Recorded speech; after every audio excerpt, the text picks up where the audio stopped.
Tens of thousands of football fans came to Highbury. Electrifying. Yes, guys, welcome back to the Instant Reaction on the Cannon podcast. Thank you so much for being here. No George today. He is doing his PhD defence. He hasn't seen that game as of now, so I'll look forward to his response at some point. We're here with James. Hello, James.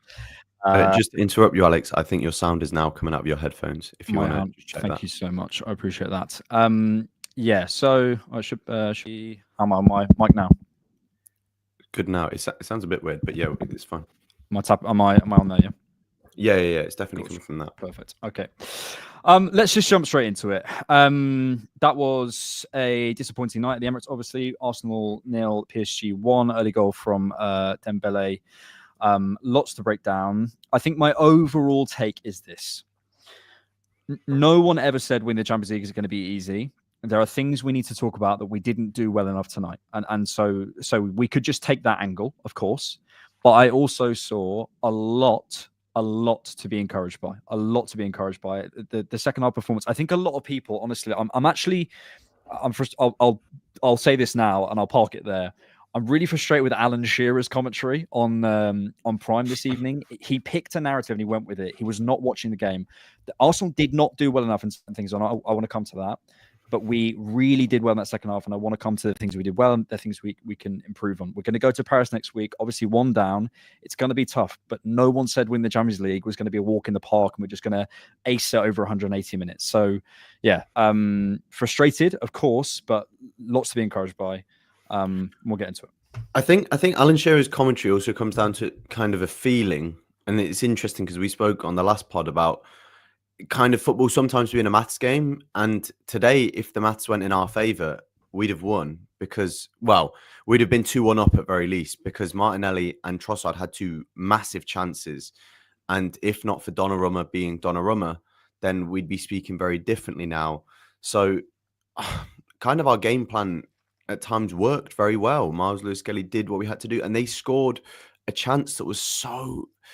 It was an unbelievable finish, and yes, we made a mistake to allow them that chance, but 99 times out of 100, you're not punished by a cut back to the edge of the box with the ball's bobbled up onto someone's left foot. Shin. and he's shinned it off the post and in. It's a freak incident, and it's funny because I'm pretty sure I said on the podcast, if we concede first, I was nervous about how the game would go. And I said, because of how PSG are, they do have players that can score out of nothing. And that's exactly what happened. And it made for a really, really difficult game because unfortunately we had to press them and come onto them. And that's exactly what they wanted. The game plan that initially we were comfortable with all of a sudden became really, really kind of in their control. And it was difficult because, as I say, our game plan went out the window in the 4th minute. And you have to keep playing the way we did. But it becomes a huge challenge after that. I think that's true, but I would say it's diminishingly true after about the 30th minute. I really do feel. Look, let's talk about what we did wrong this evening, because people want to hear that, and that's fair. I think we were threatened by their running massively in the first 20-30 minutes. I think we were scared of their running, and I think if you look at the second ball retention, if you look at how we defended, we looked weak in the duel. We looked scared. We looked like we were letting the occasion get to us.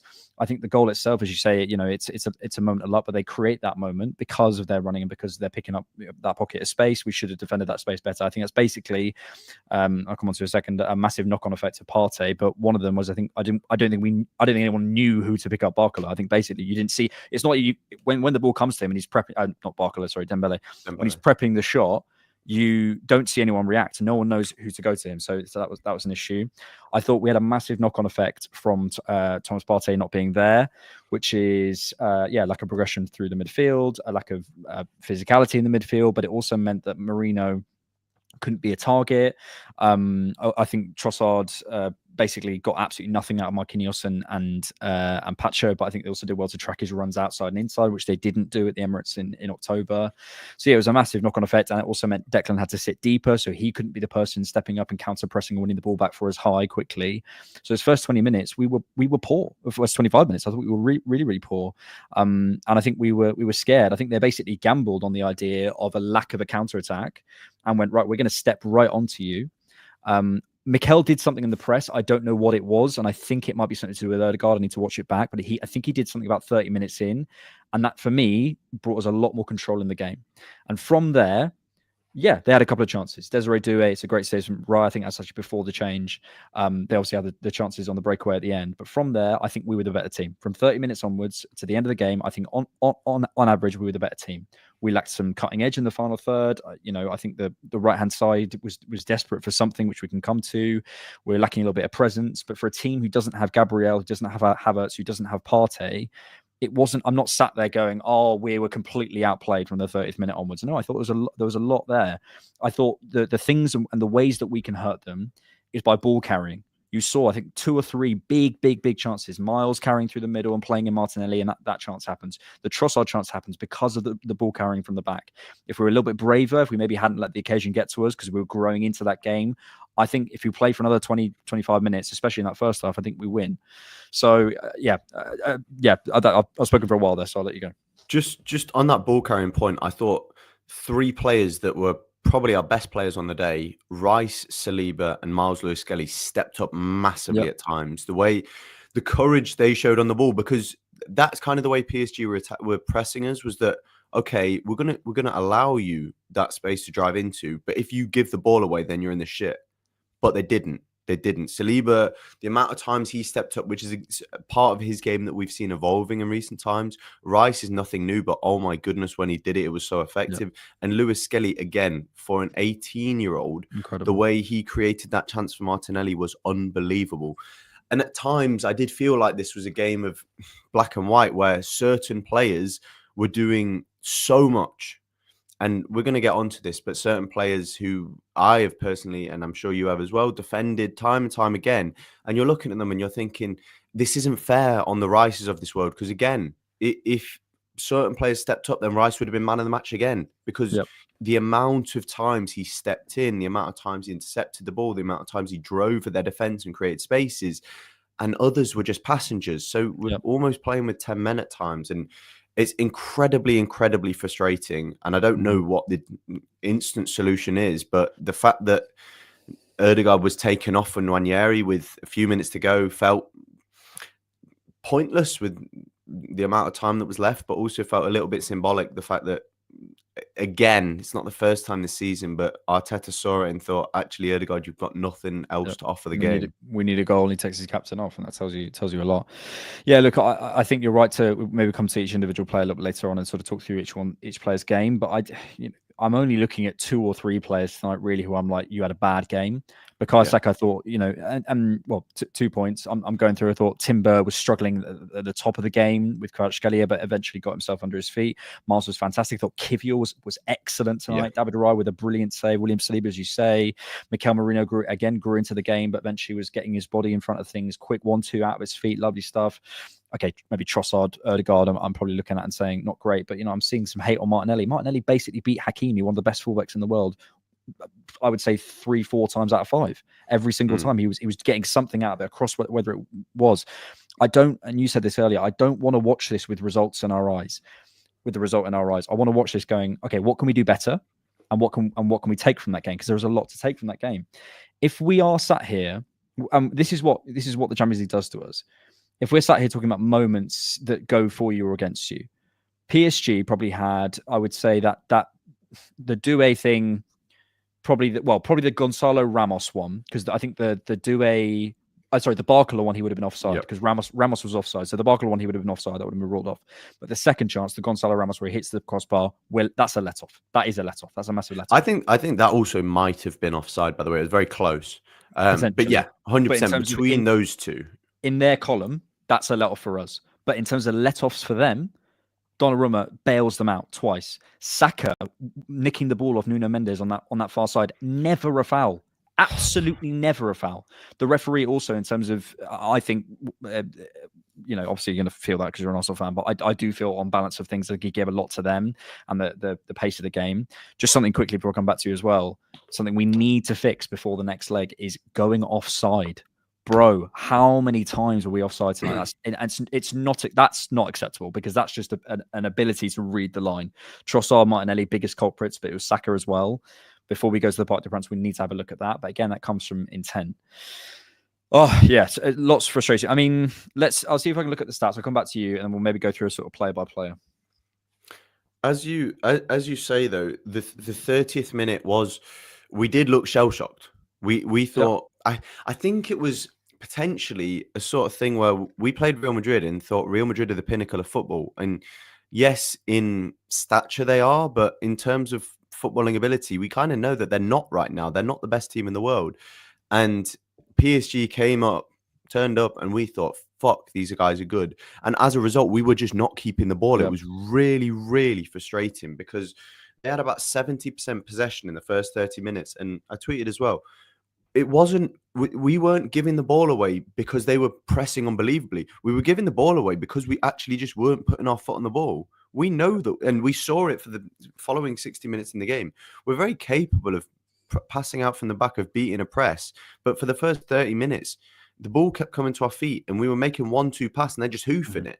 Yeah. And then they got the ball in with their defenders, and they were very happy just keeping it for the next 5 minutes. And the most frustrating thing about that is it really, really took the life out of the crowd. The crowd was so up for it. Dembele scored. That happens. The crowd was still up for it. And then we kept giving the ball away, and they were sapping the life out of the game, which I thought they did really, really well throughout the game.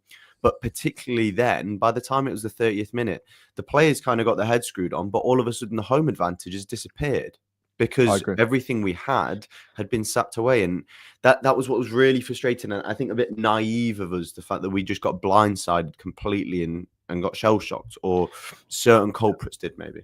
Yeah, I agree. And I think, I'm sorry to say, but a player like, there's injuries and there's injuries, and a Kai Havertz in that situation, David Raya can just ping, get us out, get calm, win a couple of headers, win a couple of second balls. Saka, puts a chance wide, and the crowd's back up again.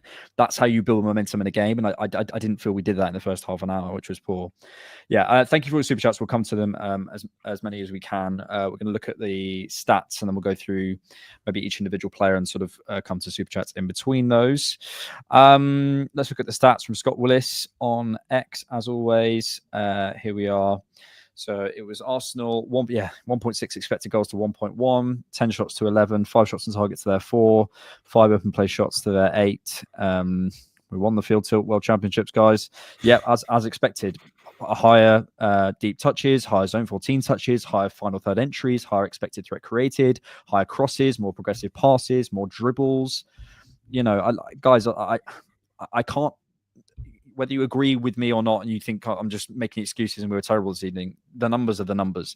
We did a lot right this evening, and I don't want the result, which could have gone either way, as we know, very, very easily, to do that. And also, we had a goal ruled out. I totally forgot about that. We had a goal ruled out, which was that. You know what I mean? And we're having a very, very different conversation. There's the running XG as well from Paris Saint-Germain. There is the shot map. Again, I think, what I will say about the XG, something that does mislead it a little bit, is the Martinelli volley quite early on from the Saka cross has been given quite high, and I think it's generous that was given about 0.6 or 7 XG. Right. So yes, it probably is slightly closer if you bear that in mind, but yeah, even still, the fact that people are coming away thinking we got battered, as Alan Shearer was kind of alluding to, I think that is completely not true. But equally, I'd argue that Dembele, how is that? He's clean on the edge of the box with a shot lane. How is it that's lower chance? So it's always both ways. And of course, we won the Field Tilt World Championships. Not that that's much consolation, even this evening on the Cannon podcast. Let's come to some super chats. By the way, that shows the time exactly we were talking about. Look at the way the game shifted in about the 20th minute or so. Exactly. This, wasn't good enough. Was not good enough. No one's saying it was, but there's a lot this evening that was right. Let's go. Let's go for some super chats. Ivan Smith says, the crowd today was unacceptable. If you're going to give up after 3 minutes, don't go to the game. Give your ticket to someone who won't. To be honest, I can't really tell on TV. So I don't know. How do you feel about that? That's exactly my perspective. The problem is sometimes in the TV, like even at the start of the game, sometimes the TV, it doesn't sound like a ridiculous atmosphere. And then you speak to people in the ground and they say it's the best they've ever heard. So it's very, very hard to say. But yes, at times it felt weak. And something kind of related to that that's a bit frustrating is the players constantly doing this, because the more you do that, the less of an effect it has. And I understand at times it works, but it felt like we were doing it every 2, 3, 5 minutes when you're like, okay, maybe do it to create momentum in the game rather than every time the ball goes out, if that makes sense. Yeah, no, I agree with that. A couple of super chats about subs. Tyler, Arteta, make a fucking sub challenge. Austin says 2 subs in 90 minutes is crazy. And Ivan says it was clear from before that hour mark that Trossard and Odegaard had to come off, but Arteta refused and only gave Ethan 5 minutes to do something. What the fuck is he supposed to do with that? Let's just sort of deal with subs as a general case, and Ivan will come to those individuals in our individual player analysis. What I would say, I'm looking at the subs bench, and let me just read them out. So Paris Saint-Germain have Bradley Barcola, Lucas Hernandez, Kimpembe, Lee Kang-in, who was linked to us and I think is a very good player, Beraldo, Gonzalo Ramos. They have Zaire Emery, and then they have 4 sort of more youth players. In terms of players in that category, for us, I would say we had Waneri and White, maybe, the players who came on. Otherwise, we had Butler Odeji, Henry Francis, Setford, Cabia, Neto, Raheem Sterling, who has fallen off a cliff, Kieran Tierney, who's leaving, and Zinchenko. Maybe you could put in that category, arguably, but maybe you could put Tierney in that category. My point is that PSG have an entire squad fit, and we don't. You know, and we have to take that into account. That said, though, do you think he could have made subs any sooner? Do you think something could have happened sooner, even with that caveat?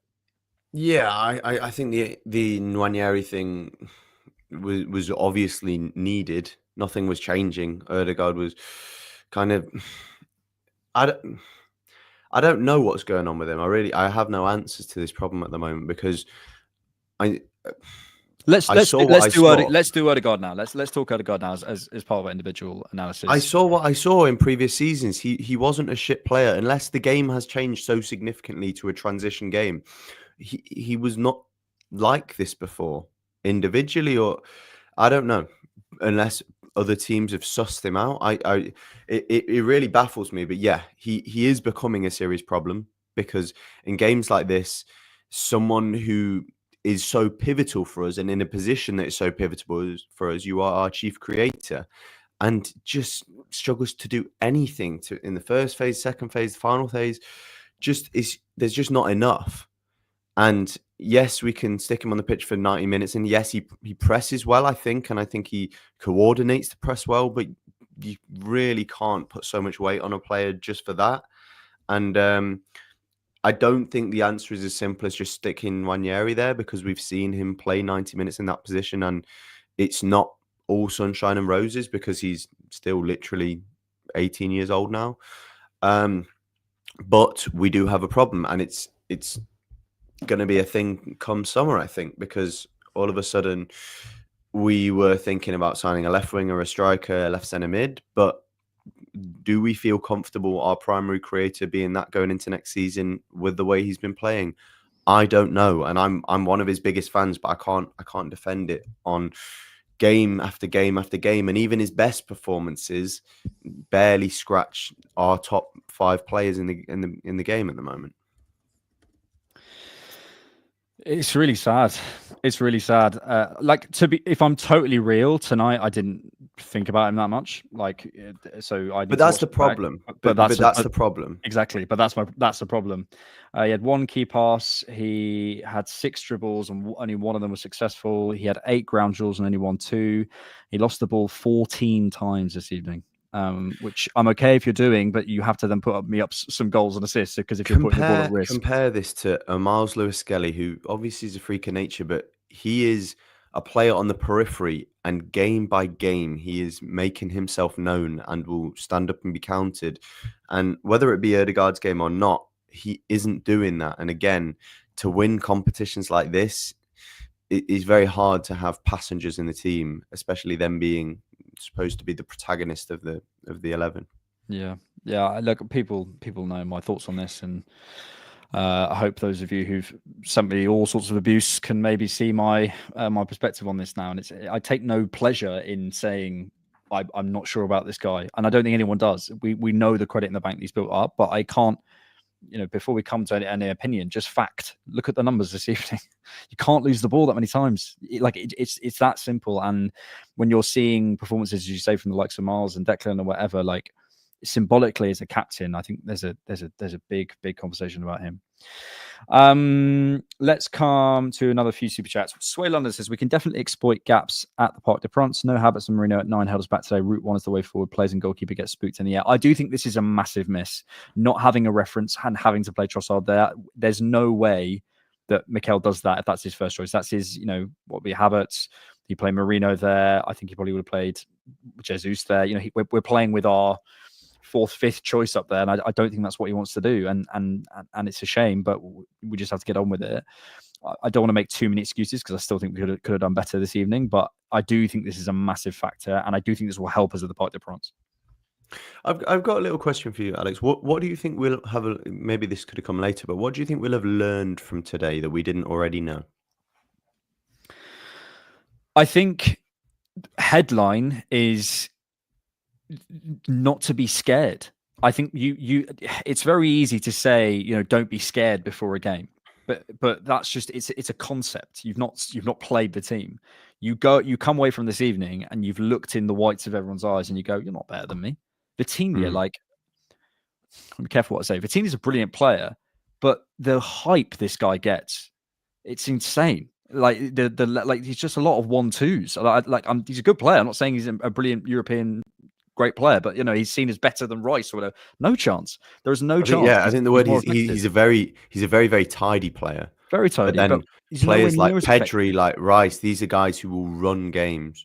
Exactly. And I thought it was, especially at the start of the game, Rice was not helped by the fact that there was no one else was really helping him in midfield. But by the end of the game, you could see when he had some support in midfield, he was really running the game. Yeah. And just kind of on that topic that you mentioned, players who went into the game looking into the whites of the opponent's eyes and saying, "I don't fear you," was Lewis-Skelly again. Yeah. And he did. I really don't recall an instance once where he was beaten 1v1. And I recall various instances where Doué and Kvaratskhelia looked at him and tried to go at him, and he just said, "No, I'm going to stick my body in the way." And it didn't happen. And it's crazy that of all the players, he's the one that kind of did that from the off, and other players kind of had to kind of feel it into the game. And Kiwior as well. I thought Kiwior, even at the start of the game, was pretty immaculate. He didn't look phased, whereas I thought Saliba had a slower start, but went on to be one of our best players in the end. Yeah, I think a lot of people grew into the game. And I think, and if you go and watch those first 20, 25 minutes, we're backing out of battles. We're also really shaky in the first phase. If you watch us, we're panicking a little bit, and we're not trusting that ability to just take the ball, watch that run, and go past someone, and the way we know we can in the first phase. I do question whether some of the recent mistakes have fed into that, actually. Potentially, and also playing against Palace and Liverpool winning the title, you could do narrative stuff if you want, but realistically, I think that's a massive part of it. I think the offsides is a big part of it. I think the carrying is a big part of it. I think Partey is a big part of it. I think have no target is a big part of it, and then just also playing with a bit of anger and a bit of this is our last chance to go and do something. I think it'll be a very, very different game at the Parc des Princes. I'm not going to sit here and say, not to do this, but to my fellow podcasters, but. And we spoke about this on Sunday. George and Rohan were very, very confident going into that game, and they were right to do that on paper. They are right to be confident on paper, but I think football isn't played like that, and that's why I was saying on our podcast, I just don't know. But what I do know now is the shape of the game. I know the shape of this, that Arsenal have to do something. Arsenal are angry about that, and I believe that will have an impact on the second game. Now I know the shape of this tie. I'm quite not confident. You can never be confident, but I'm positive going to the Parc des Princes that we can do something. So, yeah. Nicholas Bisbee says, lost my dad early Feb. His birthday is today. I was really hoping for a lift from the boys to cheer up a hard day. Not impossible to turn this around if with Partey back second leg. Sorry to hear about your dad, Nicholas. Sorry about that. And hopefully the boys can turn it around in Paris, absolutely, with Partey back second leg. Thank you for super chat, mate. Just on what Nicholas said and why there's some reason to be optimistic is because essentially what we had today wasn't the best that we've got. We know that the second leg, at least on paper, we have more than we did today because we will have Partey back, we'll have Marino up top, you'd assume. Whereas today was the best 11 they could put out. And potentially they won't have Dembele, who I thought was an absolute thorn in our side. I thought the way he dropped in false nine was found so difficult to know how to deal with, and kind of just found that grey area between Rice and the centre backs that time and time again was, as you say, it's the uncertainty. It's not even the action that he's doing; it's the uncertainty was causing us so many problems.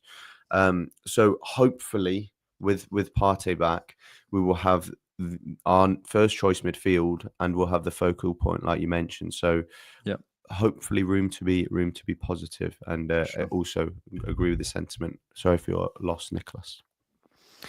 Head Rocket says the crowd really disappointing. Stop sulking. Yeah, it's difficult. I don't like, and I don't love, let's put it that way, I don't love any like crowd first. It has to be team first, then the crowd follows. If the team showed us a bit more, I'd be more on this. To be honest, I wasn't there, so I don't really know. I did feel a little bit of that, although to be honest, when the goal went in, I also heard a response. So I don't know. It's difficult to say. I'd have to hear. I think Rohan was in the crowd, so I'll ask him on the pod. Oogie Boogie says minor flashbacks of Bayern. PSG better night, just shaped up behind the ball, lazy defending a goal sequence, but I'm fairly hopeful. Big up Kiwior. Yeah, I think Kiwior had a good game. Maybe that's a good place to jump into analysis of him. He's not as aggressive as Gabriel. He's not as dominant. But I think in terms of nicking in ahead and sort of reading situations, he's really impressed me, Kiwior. He's looked really nice on the ball. He rotates that wide when he needs to, when Skelly goes inside. I'd love to see a little bit more of his passing quality. Maybe we'll see that at Parc des Princes with a. Did you see that one? There was one pass that he made. There was kind of a moment in the game. I think it was after they had their two chances when our players were like, "Oh, fuck this! Let's start spraying the ball." And we kept making these long switches. Rice did a few, and Kiwior did this unbelievable switch to Saka.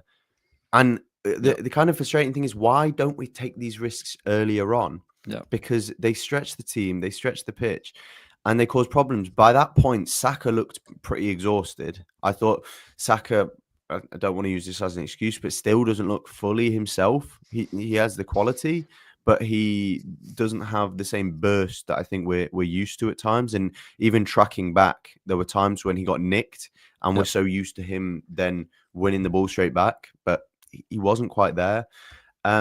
But we've got to make use of him. And there were times again when Saka was trying to make a give and go with Odegaard, and we couldn't find him again. And he looked really frustrated with that. And there were times when he was roaming the full length of the pitch because he wasn't happy that he wasn't getting the ball. So I'm sure we will see a response from Saka in the second leg. And to go back onto Kiwior, I like to see him express his passing, because those cross-pitch switches are really useful. And maybe less of the kind of hooked passes to Martinelli, because he was going for them a few times, and I think we've kind of been sussed out there, and maybe it was Martinelli's timing, but they kept regaining possession from that. Yeah, no, I hear that. Niall says Odegaard needs surgery ASAP. Partey huge miss tonight. Yeah, second, completely agree with it. And on the first side again, which is why I never come with this with any kind of glee. If we hear that Martin Odegaard needs surgery in the summer, I will not be surprised at all. You can't win a game with a player who doesn't win his duels in that way so consistently in these sorts of situations. You can't do anything because you just physically knock him off, and that's it. It's done. So if that's the reason, there you go. Tyler Blake says, put this toward the Odegaard babysitter fund. I do, this whole he's had a baby thing, I do find slightly. The baby's going to be 13 years old, and we're going to still be saying that. He's just had a baby. Also, Fernando says, is it just me, or did us having a left-footed left central midfielder make us not be able to access our only transition threat in Martinelli? Well, I think you saw that with that pass from the reverse pass from Miles Lewis-Skelly, what that can do. And this is why a lot of people suggest Odegaard on the left, because I think he'd be able to play that sort of threaded pass through to Martinelli. It would make more sense angle-wise. Look, Martinelli has to finish that. Equally, if you have one chance, all night. Like even the best players in the world score every other big chance. So it's difficult to go too hard. But I think you've actually misread that comment, by the way. Does it just me, or does us having a left-footed LCM make us not be able to access our only transition threat in Martinelli? Oh, I see. Yeah. No. No. No, I don't think so at all. No, I think to be honest, Marino, again, this is why TNT and Prime frustrate me. They're hyper fixated on positions. Mikel Merino was not playing left central midfield, in my opinion. That's not what he was doing this evening. Yeah, I didn't see that at all. I think when he was in those locations, he was much deeper, and where Miles could get in higher. I think we saw the benefits of a left central midfielder with or someone in that zone with that pass. Could be fine Martinelli more, maybe equally with Saka. I don't know how many touches Saka had this evening. You can see this. That's his position map, Marino. Yeah, which is very much not really a left centre mid, so that kind of supports your point. Yeah. Let me see if I can see how many touches Saka and Martinelli had this evening. Maybe a word on Declan Rice. What do you think of him this evening? As I say, I thought he was very unlucky to be on the losing side, because I personally think he was our man of the match and probably the second best player on the whole pitch behind Donnarumma. Just to look at so one big chance created for Rice, 7 out of 8 duels won, 5 tackles, 1 interception. He is just doing more than one single player should.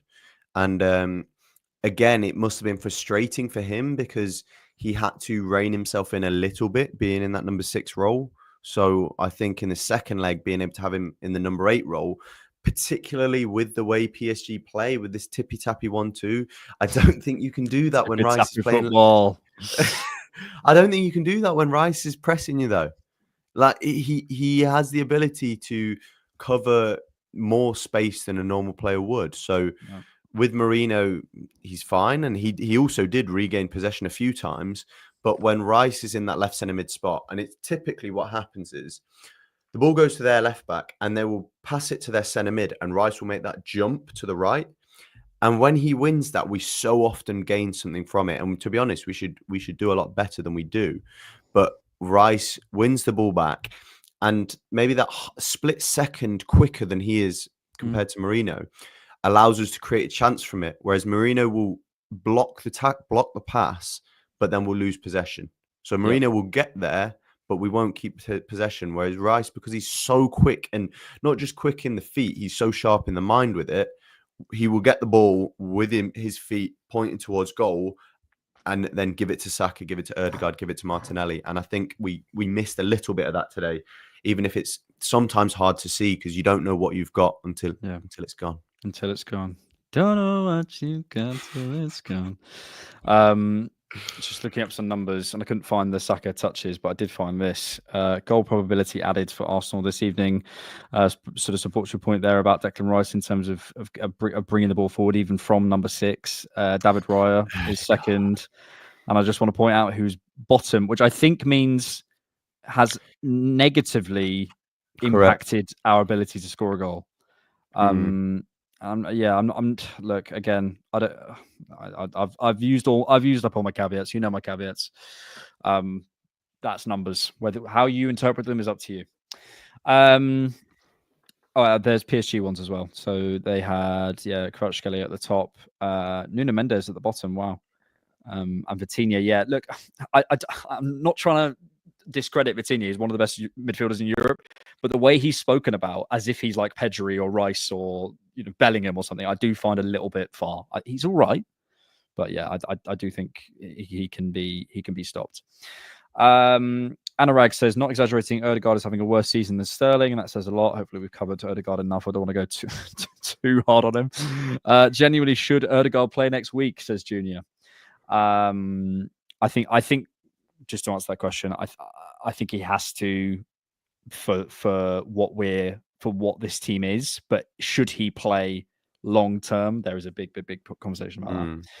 Gabby, see how PSG platform their best creator in the middle. Also, PSG were really sloppy with the ball at times, and we didn't take advantage. Yeah, I think, and again, I can't remember how many times we've said it this season on this, especially on this podcast, but our inability to turn high turnovers into shots for a team that creates so many high turnovers is one of the most confusing aspects of our game model. I really don't understand it. If I had one nerdy question to ask Mikel, it would be that: do you know you're second for high turnovers and 15th for turning them into shots? What is that? Explain He that. must know. Of course he knows. So I don't understand that.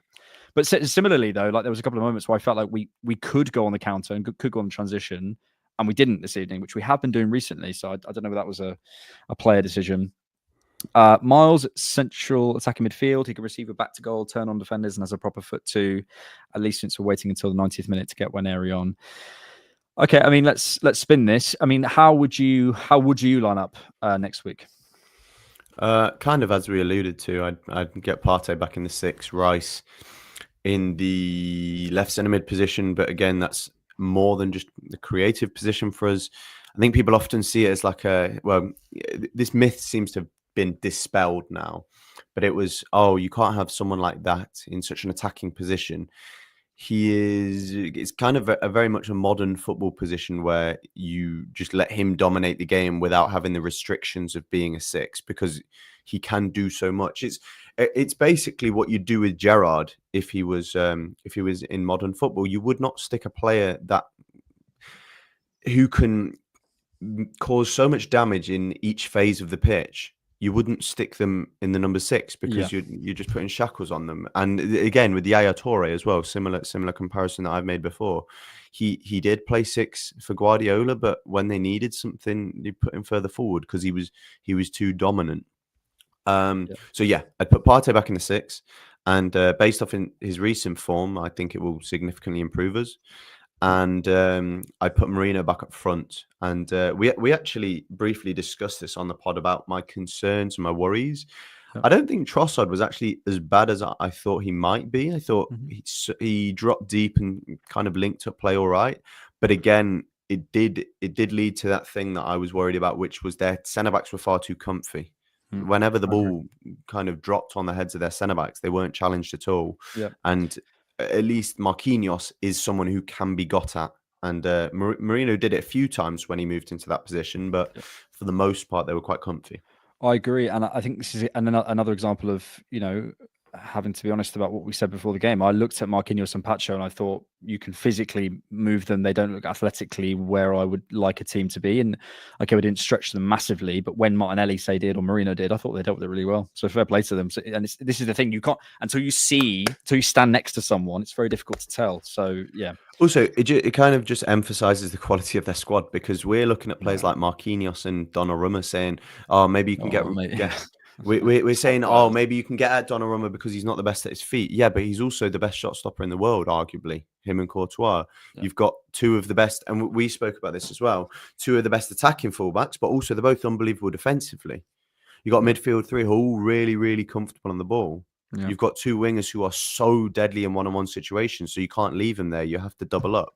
And that's exactly what we did, and that's exactly what cost us the goal, because Rice came over to double up, and Marino wasn't quite back in time, and you give them half a chance and they punish us. So they're a very, very, very good team. And on paper, before the game, you'd have given them more than half of the starting 11 in a combined 11. And I felt tactically, again, as we kind of discussed, I thought Arteta did most things right. Yeah, I don't think he got a lot wrong. He responded wrong. Right. I need to look at what that changes in the press, because I know he did something, but I can't really tell what it is at the minute. Anthony, I've said previously that Odegaard should be benched by 26-27 season, but I think it should be this summer. He's become completely insignificant. I think it's maybe a little bit far. Max Dowman, I hope you're ready, son. Fair enough, Anthony. Thank you for super chat. Eshwar says, tweeted before, don't let Dembele turn. Liverpool got punished. We had false control. Under Arteta, we've never swung a game state in a high-stakes game, crucial knockout ties, but it's still half-time. I would need to check the numbers on swinging game states in a high-stakes game. I think you might be right, though, which is a shame, but we have to go to Paris and do it, basically. Ivan, Arteta subbing Odegaard was a statement. There's a theme here this evening. Was that the final straw for Arteta, and is Zubimendi an Odegaard replacement more than a Partey replacement? Well, as we've said before, we're looking at a Partey new contract where I'm not making sense of what Odegaard's role is with an Odegaard, Zubimendi, Rice midfield. I don't understand what that is at all. We're seeing a sub this evening. Look, who knows? Who knows? This crossed my mind, but also I don't understand a Zubimendi Partey Rice midfielder either. No, neither do I. But regardless, there's some redundancy in where that goes. But this has happened before, where if you think about going into, I don't know, say the 22-23 season, 21-22, there was no Kieran Tierney was the guy, wasn't he? He was just like that. If he was available, he played. You signed one player, that changes overnight. So who knows? Who knows? And I think you could talk about other players in that ilk as well, phasing players out of teams. Who knows? Arteta will play you, and then if he thinks the team's done, he'll move on. Jesus, another good example. So yeah. Tyler Blake says sign Doué now. He's very skillful. He's very, very skillful. And I think we lack someone with that expression on the ball in central areas, especially. I really liked him. Sam Rattlehead says we took just 2 shots in the last 40 minutes of the game. PSG's goal is a lucky finish, but at least they test their luck. You won't win not shooting. Well, this is something we spoke about on the main pod, right? Like just not having enough shots. I think we matched them for shots, but I don't know. I think Sam might be right in terms of the last 40 minutes of the game. Just taking more shots on is a massive thing for Arsenal that I just don't think we do. Because as I said on the main pod, it's not just the shot. It's what the shot can create. It's a parry. It's pushing the defenders back. It's different actions, different behaviors. So, yeah. Tyler also says, when Declan hit the karma, I knew it was over. He did say what did he say in the huddle pre-game? If we let them have the ball, we'll get killed or something along those lines. Yeah, you might have been right. KD says, why doesn't Arteta drop Odegaard and play Waneri? We were so timid. Why do you think it was? Basic plus is misplaced. Midfield was so bad today.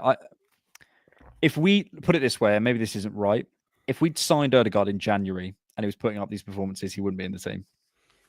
One thing I do want to say is there is a difference between Waneri performing against Leicester and Preston and Bolton and these games. I think, as I say, Waneri is an incredibly, incredibly talented player. And this is kind of testament to how well Lewis-Skelly has done, but the levels are stark. Yeah. I think Odegaard was against Ipswich, had a really, really good game, and Nwaneri again in his position probably would have done similar.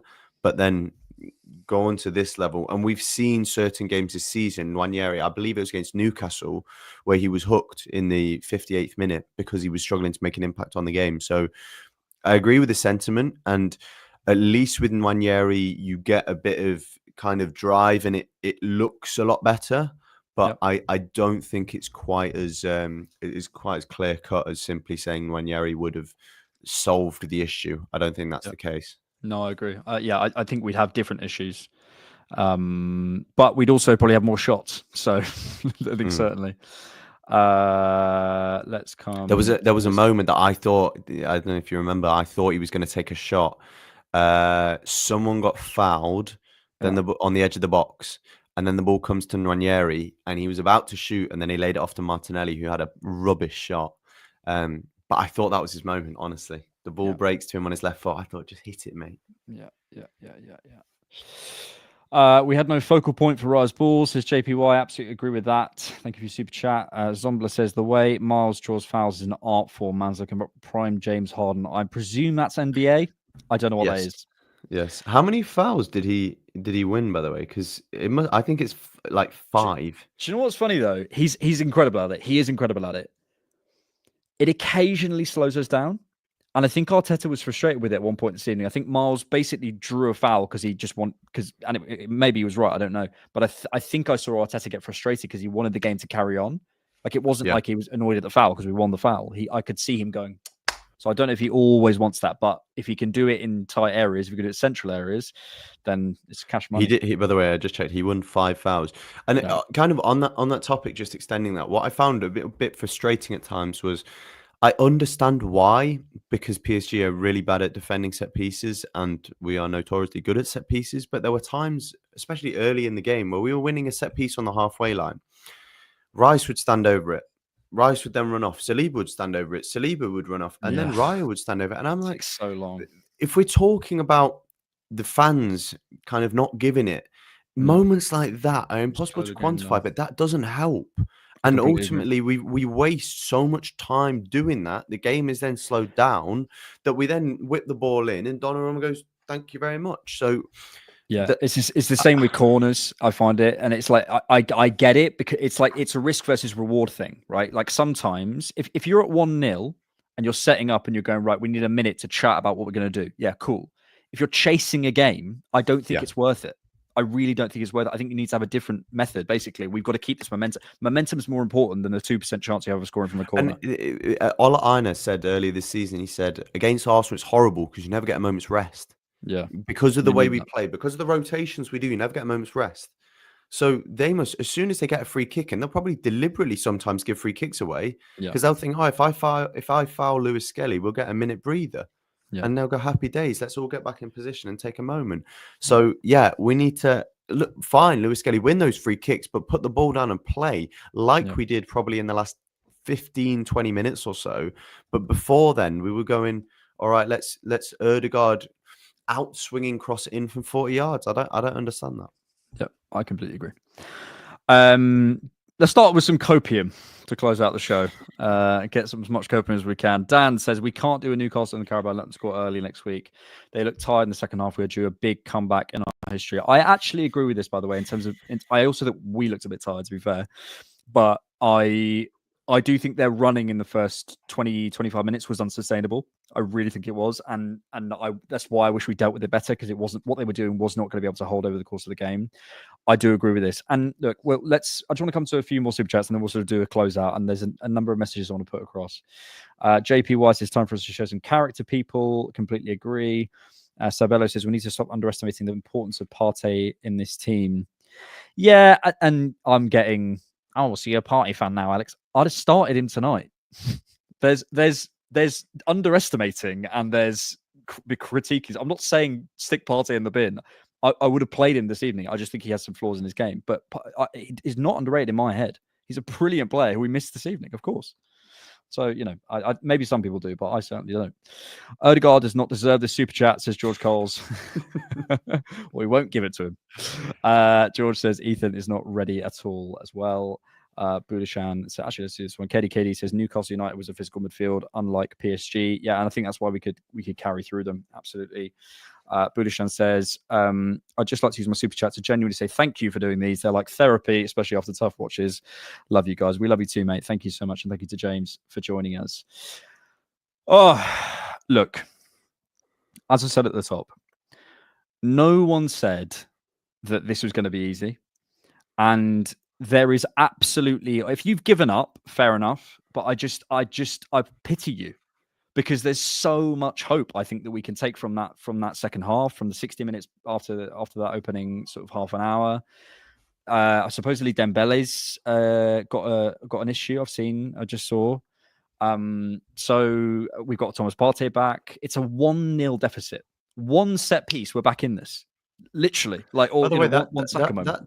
Dembele, if he is out for the second game, that will be, exactly, because they'll either play someone false nine who can't do the same thing that Dembele can do, or they'll play Gonzalo Ramos. And I personally think that we will be absolutely delighted with that, because he does not cause the same problems that Dembele does. And in a one-on-one contest against Saliba or Kiwior, I'd be happy with that. Yeah. So look, these instant reactions are here to vent, to get your frustration out, to put out the emotion of the game, and that's fair. And if you're still angry or whatever, completely valid, fair. But I think when we all sleep on this, we'll all recognise. I think certainly I'm going to. I'm annoyed. Of course, I'm annoyed, but I'm also like we're not out of this. It's one goal. I saw us dominating them without a key cog in our midfield, with a bench full of kids. On a night that just where the fine margins didn't go for us, and that happens, but it's a two-legged tie. This idea that we're going to go to Paris, and if we look at our away record, I think you asked me the question earlier, what did we learn from the season? I think we learned a lot. I think the most important thing, as I said earlier, is the players standing up against each other and looking at each other and going, nah, Declan Rice, I'm better than you. Lewis-Skelly, I'm better than you. David Raya this evening, I think, obviously Donnarumma had the brilliant saves, but in terms of an all-round goalkeeping performance, in terms of who's quicker with their feet, launching the ball, who's claiming crosses or whatever, he's better than Donnarumma. So I'm looking across it and I'm going, this is an opportunity now. We can feel sorry for ourselves and go, oh, the tie's over. Arsenal never done this. Or we can do what the club have been saying, make our own history. So it's our choice now. It's literally our choice. And this is why we need the likes of Declan Rice. We need Bukayo Saka. We need Gabriel Martinelli. We need Thomas Partey. We need Saliba to step up and say, Miles, 18 years old, to step up and say, no, this is our time to turn this around. And what do they have to turn around? 1 goal against a team that I think we are better than. That's not unachievable. That's not unachievable. So we're frustrated, lick our wounds, learn our lessons, do not get injured against Bournemouth. Yeah, well, play the C team. Hey, look, if people aren't confident that we can overturn a 1-goal deficit against PSG, then what hope would we have had in the final? So, look, you've got to believe in this team. We've seen enough from them, and again, we've spoken about it today. On another day, it could have been a very different scoreline. So, have faith, and until the final whistle is blown at the Parc des Princes and I am stuck somewhere in Paris trying to find my way home, then I will not be giving up. Would you play White over Timber at the Parc des Princes? If Timber's available, I play Timber every time. Yeah. Every time. Thank you for Super Chat. Arteta's fault, says LT. Why didn't he put in Supermendy and Gyökeres? I did see a few people complaining about the lineup, and someone quoted it and was like, "Yeah, we should have played Henry Francis." You're so right. It's like, if we look at our squad, man, look at our squad. Yeah, look, we've just got to hold our nerve a little bit, and we're supporters, and I think sometimes that gets overblown about how much supporters need to do. But if we're trying to be genuine and analyze what's going on, we're nowhere near out of this. And I think we can go to the Parc des Princes. I think we can get a result. And we've just got to believe. Thank you all for being here. This club, it's our club. We're 1-0 down. We can do it. James, thank you, sir. Thank you for having me, as always. Thank you for the therapy, everyone. I feel much better. Look after yourselves. We'll see you for the Bournemouth Instant Reaction with the 10 of you there. And we'll, of course, see you for the Parc des Princes game next week, which is one of the biggest Arteta's tenure, one of the biggest games in our lifetime. Huge. Thanks everyone. Thanks for watching, thanks for listening, and thanks for keeping it Arsenal. Tens of thousands of football fans came to Highbury. Electrifying.